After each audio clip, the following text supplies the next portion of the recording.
Bienvenidos a su programa Hablando con Propiedad Intelectual. Gracias por acompañarnos.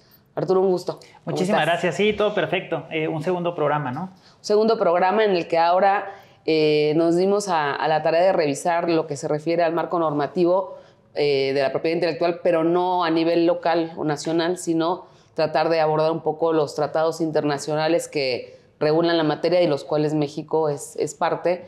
Y un poquito derivado de lo que platicábamos con Israel, ¿no? Cómo no todo necesariamente tiene que estar en la legislación nacional para tener formas de hacer valer y proteger derechos de propiedad intelectual. Sí, además de la conversación que tuvimos con Israel, pues bueno, dar seguimiento a todos estos programas diversos que hemos tenido en el pasado, donde abordamos temas relevantes de la propiedad intelectual, ¿no?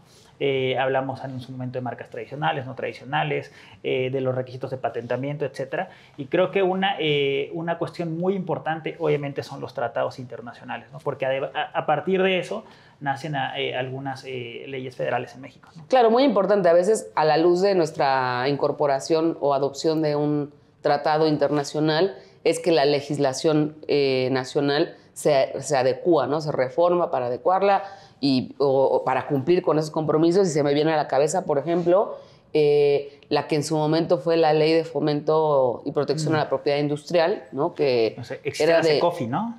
Sí, exactamente. Y esa legislación, o sea, pasamos de lo que era la Ley de Menciones y Marcas de los 80s, muy nacionalista, muy protectora de la industria local, cuando se pone en la mesa la posibilidad de firmar el Telecán en aquella época, pues la autoridad, el gobierno mexicano, se ve en la necesidad de promulgar una nueva legislación en donde se incorporaran estos nuevos compromisos que estábamos adquiriendo a través del tratado. Fue la ley del 91, ¿no? Si no mal recuerdo. 91 y que entró en vigor en 92 y luego la reformaron en 94. 94. Y en el 94 la reformaron para cambiarle inclusive hasta el nombre, ¿no? Porque era un nombre muy rimbombante, pero complicado. Y la del 94 estuvo vigente hasta 2020. Hasta 2020, digo, muy reformada precisamente a la luz de otros tratados de los que México es parte. Entonces, si te parece, como siempre hemos hecho este tema de primero platicamos de derechos de autor y luego nos moveremos a las patentes, marcas. Y en derechos de autor tenemos un tratado pues, que es como la Biblia, ¿no? Sí, que es como la columna vertebral de los derechos de autor, que es el Convenio de Berna, ¿no? Para la protección de los derechos de autor, las obras literarias y artísticas, ¿no? Que bueno, México se adhirió, me parece que a principios de 1900, ¿no? 1902, 1903, y bueno, tiene principios fundamentales, ¿no? Y creo que el más importante que se ha reflejado en la Ley Federal de Derecho de Autor es la protección automática de las obras, ¿no? Bajo el cual la fijación en un soporte material es el requisito sine qua non una obra puede ser protegida, ¿no? Y es el único requisito para efectos de protección y de donde deriva lo que platicábamos el otro día. No existe, legalmente hablando, la obligación de obtener un certificado o de registrar. Simplemente lo que hacemos en materia de derechos de autor es que depositamos la obra para obtener un certificado, pero ese certificado, en teoría, no constituye el derecho, sino reconoce la existencia. Claro, solamente este registro de obra es declarativo y te da la presunción de autoría, ¿no? Pero la constitución del derecho sobre esta obra nace con la fijación en el soporte material, ¿no? Entonces, creo que ese es un principio fundamental que nace en el Convenio de Berna, ¿no? Correcto. Y en materia de derechos de autor, también tenemos lo que son los derechos conexos, que no todos están regulados o no de forma exhaustiva por la Convención de Berna, sino tenemos otros tratados satélites, les diría yo, como hay un tratado de Roma en donde Roma. Se regula lo que son los derechos de los intérpretes, ejecutantes. Productores de fonogramas y órganos de radiodifusión, ¿no? Que entonces sería el convenio de Roma protege intérpretes, ejecutantes, radiodifusión y productores de fonogramas, ¿no? Que justamente da una protección a estos titulares de derechos conexos, ¿no? Y no propiamente de derechos de autor, ¿no? Sí, pero que sin duda son elementos básicos para que el sistema de derechos de autor tenga una viabilidad, ¿no? Para efectos de difusión, para efectos de difusión y conocimiento público de las obras, ¿no? Totalmente. Eso en materia de derechos de autor, ¿no? Bueno, obviamente está el tratado de la OMPI, ¿no? A grosso modo, ¿no? Exactamente. Pero bueno, volviéndonos a la propiedad industrial, donde tenemos a lo que son las patentes y las marcas, ¿no? O invenciones y signos distintivos. Ahí tenemos otro tratado que es la columna, como le dijiste tú, para no usar el término la columna Biblia, vertebral. La columna vertebral, y tenemos ahí el Convenio de París, ¿no? Que es pues como el caballito de batalla en donde están todas las figuras y la manera en la que puedes proteger y hacer valer estos derechos. Sí, el Convenio de París para la protección de la propiedad industrial, que nace en 1883 y lo adopta México en 1903, ¿no? Que también es fundamental para temas de propiedad industrial como tal. Bueno, se crea, si no mal recuerdo, la AIPPI a través del Convenio de París y, bueno, el grupo mexicano, que es la OMPI, ¿no? La Asociación Mexicana para la Protección de la Propiedad Industrial, y también tiene ciertos principios que aplicamos hoy día, ¿no? Uno de ellos, y relacionado quizás con el programa anterior, es el tema de la competencia desleal, ¿no? Que, bueno, en nuestra Ley Federal de Protección de la Propiedad Industrial, pues la encontramos como una causal de una infracción administrativa, pero no tiene una definición como tal, ¿no? Entonces, muchas veces cuando queremos hablar de competencia desleal, tenemos que recurrir al artículo 10 bis, ¿no? Del Convenio de París, donde nos da una explicación o una definición más amplia de todas las conductas que puede constituir competencia desleal, ¿no? Sí, ahorita que hablabas de la fecha en la que nos incorporamos al Convenio de París o a la Convención de París, es importante también señalar que estos tratados tienen revisiones periódicas. Entonces, de tiempo en tiempo se realizan reuniones internacionales entre los representantes de los estados parte y ahí se revisan y se pueden llegar a, digamos, reformar ciertos aspectos.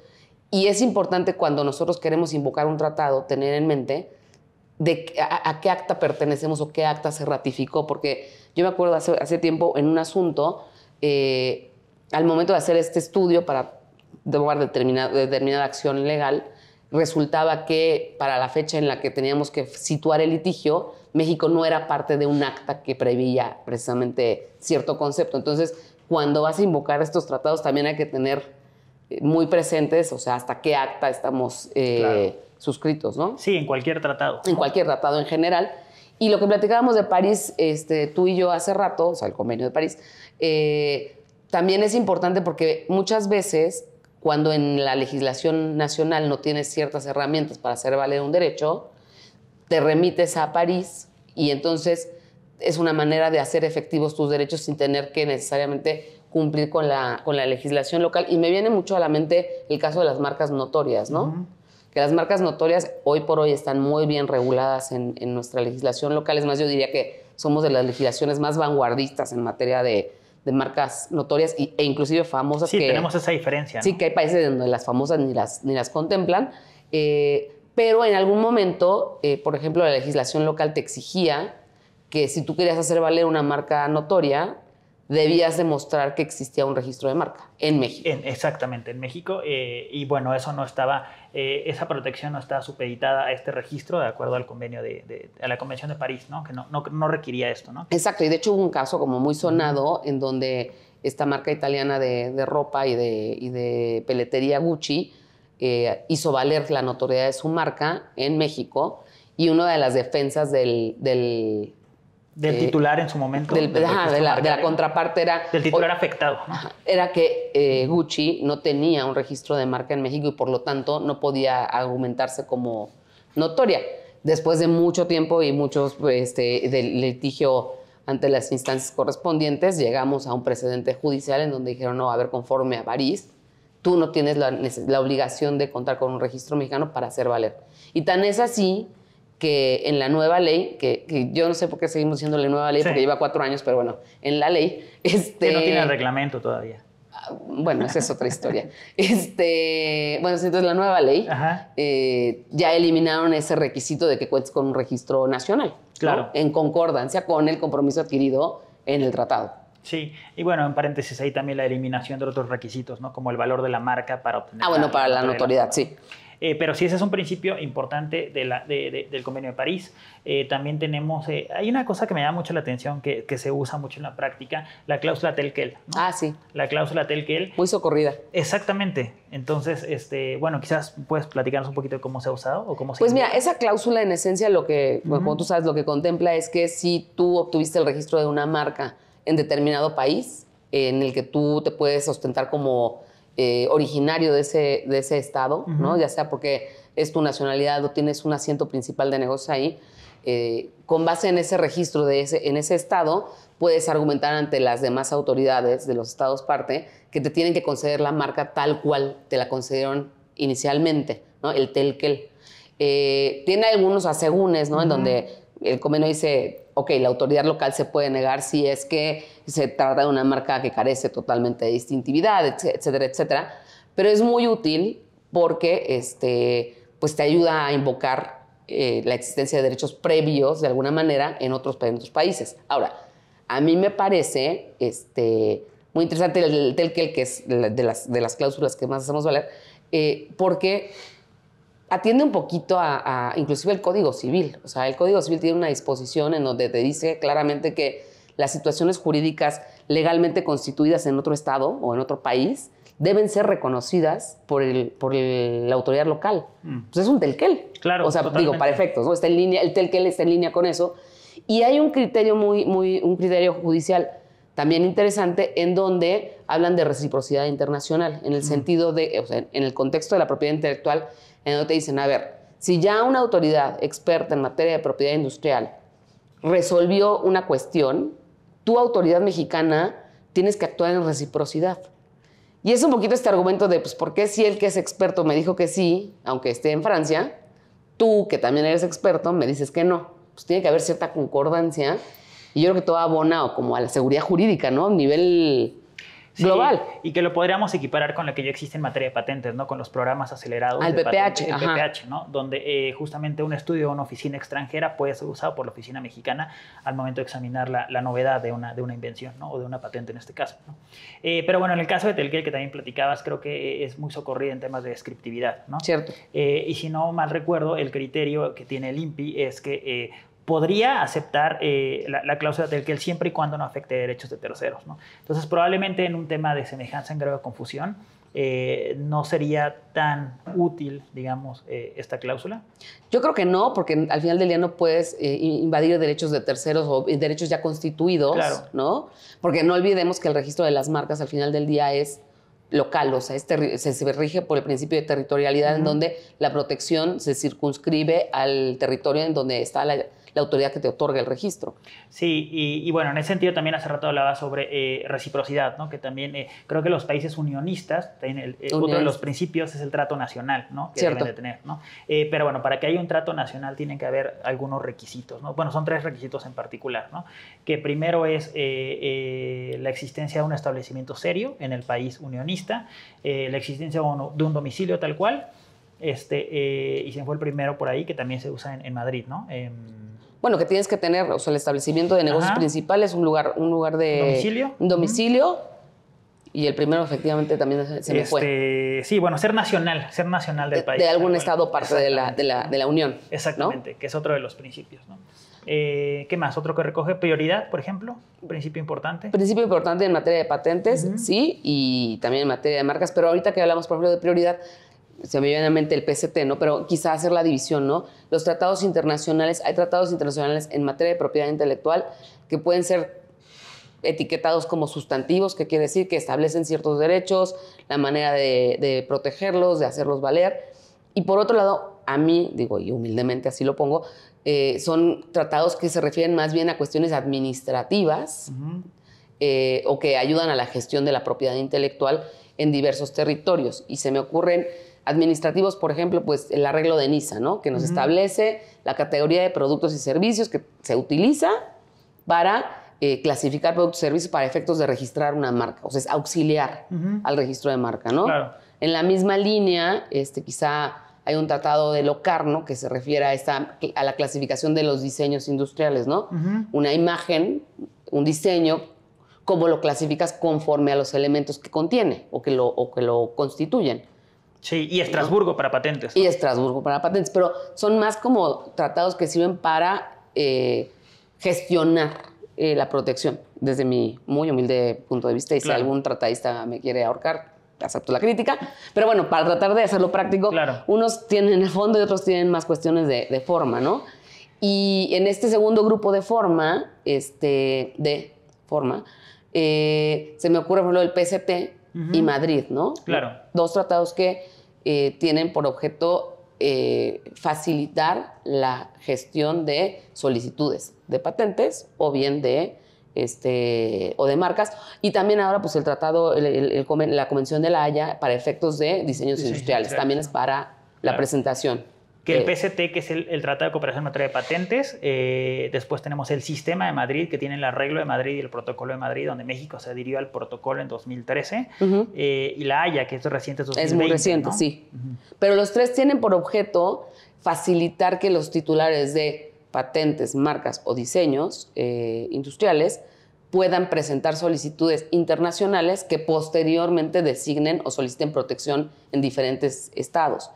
A mí se me hace importante entender, sobre todo por el tema de marcas, porque cuando en 2011, 12 se estaba cabildeando la incorporación de México a este tratado, yo me acuerdo muchísimo que en medios se manejaba este concepto en donde te decían, no, es que ya la gente o ya las empresas mexicanas, con el registro de una marca internacional, ya van a tener protección hasta en 90 países, ¿no? Claro. El número de países que para esa fecha fueran parte del arreglo o del protocolo, ¿no?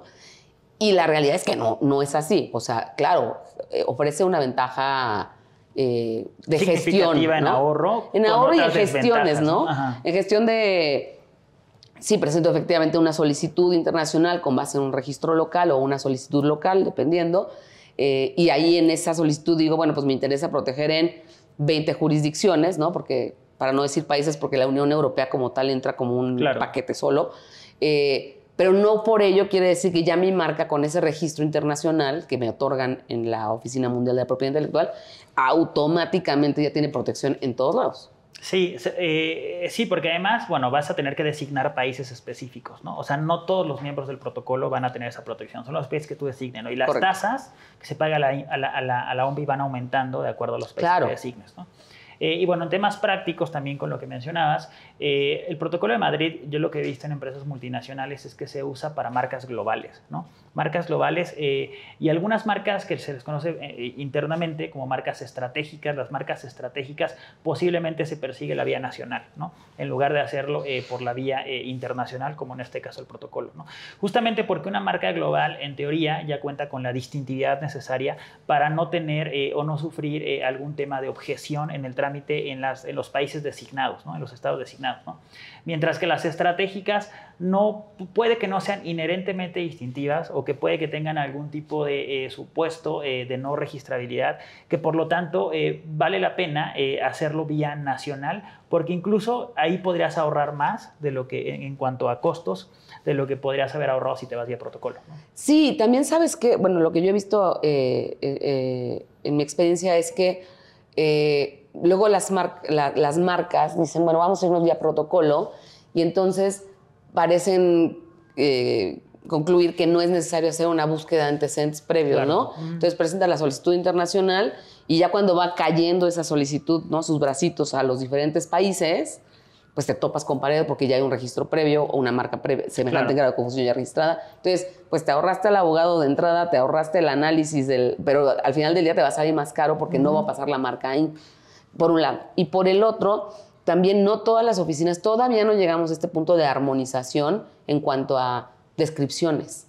¿Qué acepta una u otra oficina que describas como la esfera de protección de la marca? Entonces ahí otra vez encontramos problemas. Hay otros temas como, por ejemplo, marcas mixtas o tridimensionales. Bueno, pues cada país todavía, algunos tienen ciertos requisitos en cuanto a si la etiqueta debe ser de 10x5 o si tiene que ser poniendo el Pantone o si... Entonces, cuando tú presentas una sola solicitud internacional y pretendes que la misma etiqueta te la acepten en todos lados, a veces no ocurre. Sí, y también otra dificultad que podrá tener la gestión de estos portafolios de marcas protegidos vía protocolo, podría ser el tema del apoderado, ¿no? O sea, en México, cuando proteges vía protocolo de Madrid, más bien, no hay un apoderado nacional en el expediente mexicano, ¿no? Entonces tendrías que hacer acreditaciones posteriores para poderlo gestionar de forma efectiva, ¿no? Por temas de mantenimiento, ¿no? Como podrían ser las declaraciones de uso, las renovaciones, etcétera, ¿no? Sí, a ver, tiene sus bondades, sin duda, y como tú bien indicas, como que las marcas globales pueden tener sentido. Nada más que también otro tema es que, por ejemplo, el protocolo se establecen plazos máximos dentro de los cuales te deben de contestar, ¿no? La autoridad se debe pronunciar. Y hablando del protocolo, pues estamos, contempla 18 meses, en donde muchas oficinas locales dicen, bueno, tengo hasta 18 meses, tengo esta cantidad de trabajo, este volumen de solicitudes que tengo que dictaminar, pero, ay, mira, ¿qué crees? Estas 200 las puedo dictaminar hasta en año y medio, y estas, por mi práctica local, las necesito dictaminar en 4 meses. O sea, ¿cuál les dan prioridad? Sí. ¿No? O sea, muchas veces terminan dictaminando primero las nacionales y van dejando un poquito al lado las designaciones derivadas del Protocolo de Madrid. Claro, sí, esa es una vía adicional por la cual se podría proteger, ¿no? Hablamos de Protocolo de Madrid. Y bueno, regional tenemos la Comunidad Andina, ¿no? Que también tiene... Es correcto. Bueno, la decisión 486 que rige a esto, bueno, que es Perú, Colombia, Bolivia, por decir otro... Ecuador, ¿no? Ecuador también. Se salió Venezuela en su momento. Exactamente, ¿no? Y con fundamento en esta edición 486, pues se puede extender, regresando al tema de las marcas famosas, la fama reconocida o la notoriedad reconocida en Colombia, por ejemplo, podría invocarse en Perú, ¿no? Bajo ciertos requisitos. Pero bueno, esta legislación común podría, y que nace la Comunidad Andina bajo un tratado internacional, podría extender la protección a los países miembros, ¿no? Que ahí, corrígeme, porque tú eres el experto en materia andina, también inclusive el uso que haces en un país beneficia al resto de los países bajo ciertas ¿no? condiciones, exactamente. Sí, y bueno, temas incluso ya de criterios, ¿no? Es lo mismo, ¿no? Si obtienes la notoriedad de una marca en Perú, esa notoriedad sería válida en Colombia, pero ¿por cuánto tiempo? Probablemente los criterios peruanos te van a decir, la notoriedad es válida aquí por 5 años, ¿no? Porque además hay que recordar que la notoriedad se reconoce a través de un procedimiento de oposición, ¿no? Es decir, no existe un procedimiento independiente como lo tenemos en México, como lo tiene Costa Rica, como lo tiene Brasil, en el caso de las marcas de alto renombre, y bueno, en la mayoría de los otros países tienes que ir, o tienes que obtener la declaratoria de notoriedad a través de un procedimiento de oposición. Sin la contención, propiamente. ¿No? Y bueno, entonces la vigencia de esta declaratoria en el extranjero va a depender de cada país. Exactamente, y de los criterios, ¿no? Okay. Que bueno, nos los da la legislación nacional, ¿no? Sí, mira, a ver, el PCT, por ejemplo, el Tratado para la Cooperación en Materia de Patentes, es una gran herramienta, por ejemplo, para gestionar la manera y los tiempos en los que presentas una solicitud de patente en determinados países, porque al final del día hay que recordar que uno de los requisitos que tiene que tener una invención para ser susceptible de patente es que cuente con novedad. Y novedad, o sea, absoluta. No debe haber nada en el estado de la técnica que sea o que anticipe lo que tú quieres proteger. Y conforme, por ejemplo, al Convenio de París, solamente tienes 12 meses para aceptar, para hacer valer una prioridad en el extranjero, por ejemplo. Exactamente. Y a la luz de PCT, esos tiempos se extienden hasta 3 veces. Sí, justo. Y bueno, va cambiando, hablando de prioridad, bueno, tenemos la prioridad de París, tenemos la de PCT, y podemos hablar incluso de simetrías y asimetrías, ¿no? De algunos tratados internacionales, ¿no? Y en esta simetría que hablamos, regresando al principio de París y Berna, por ejemplo, tenemos el derecho moral, ¿no? El derecho moral de los autores para ser reconocidos como tal en las obras de su propia creación, ¿no? Y uno semejante en París, derecho moral para los inventores, claro, ¿no? Que es el inventor como tal con independencia de quién va a ser el titular de la patente, va a tener el derecho a ser reconocido siempre como inventor, ¿no? Y ahí sí me permites, creo que, por ejemplo, convenciones como Berna o como París, tratados como Berna o París, hoy en día, ahorita que hiciste mención a las personas físicas que pueden ser titulares de derechos morales o ser titulares de invenciones, o sea, como inventores, tiene mucha relevancia a la luz del tema ahorita de la inteligencia artificial, ¿no? Claro. De quién puede ser el titular de derechos de autor, quién puede ser el titular de una patente. Y la inquietud ha sido, el cuestionamiento ha sido, ¿la inteligencia artificial como tal puede ser titular de derechos de autor? O sea, cuando prompteas a una herramienta de inteligencia artificial y te saca una imagen, es así como pregunta retórica. Ajá. ¿Quién es el titular, no? ¿La máquina? Claro. Y creo que París y Berna nos dan yo creo, claridad en ese sentido. Son personas físicas, individuos. Sí, y al día de hoy, bueno, sabemos que solamente las personas físicas pueden ser autores, ¿no? Al día de hoy. A pesar de que ya tenemos esta directiva de la Unión Europea sobre inteligencia artificial, no tenemos nada en México, pero a través de diversos procedimientos se ha definido que el autor sigue siendo una persona física, tal como se ve reflejado en algunos criterios del país, ¿no? Es correcto. Pero bueno, creo que lo importante es que como practicantes sepamos que, si bien es cierto, tenemos la legislación local para hacer valer los derechos de nuestros representados o de nuestras empresas, también es importante voltear a ver tratados internacionales que establecen la columna vertebral de estas materias y de las que una vez que México es parte, no nada más tiene la facultad de invocarlos, sino el Estado como tal tiene la obligación de respetarlos, y ese ha sido un tema que también hemos platicado, ¿no? Ciertas decisiones que se han tomado en el pasado que tanto también chocan con compromisos internacionales que hemos adquirido. Y además también pone atención a los tratados de libre comercio, ¿no? Que también tienen capítulos de propiedad intelectual, ¿no? Obviamente para nosotros el TEMEC y en su momento el TELECAN son relevantes, y más porque este capítulo lo que hace es modernizar nuestra legislación, ¿no? Tal como sucedió en 2020 con la nueva Ley Federal de Protección de la Propiedad Industrial, ¿no? Pero bueno, reiterar lo que mencionas, ¿no? La importancia de no solamente ver a las leyes federales, bueno, podemos hablar de variedades vegetales con UPOC, etcétera, sino también voltear a ver a los tratados internacionales, ¿no? Exactamente, que nos proporcionan un marco pues a veces hasta más amplio, ¿no? Hasta más robusto, y también hay casos en los que, volvemos a lo mismo, hay compromisos que como Estado parte tienes que respetar, y eso algún momento lo platicamos un poco en cuanto al tianguis del bienestar, ¿no? Claro. Que siendo una medida que podía ser loable, tenía un conflicto claro, o tiene, ya no sé si pasado o presente, pero con ciertas disposiciones que teníamos en el TEMEC. Sí, haciendo referencia al programa anterior de la falta de definición que teníamos de falsificación. Bueno, sí, no había una definición de falsificación en la ley federal, pero ya existía en ADPIC, ¿no?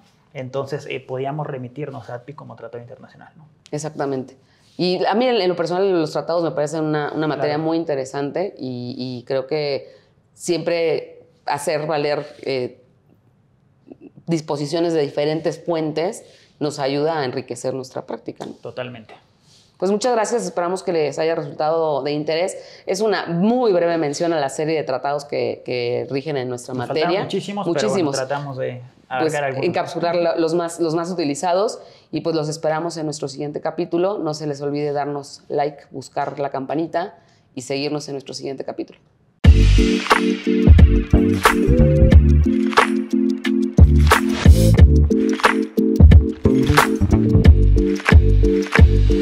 Thank you.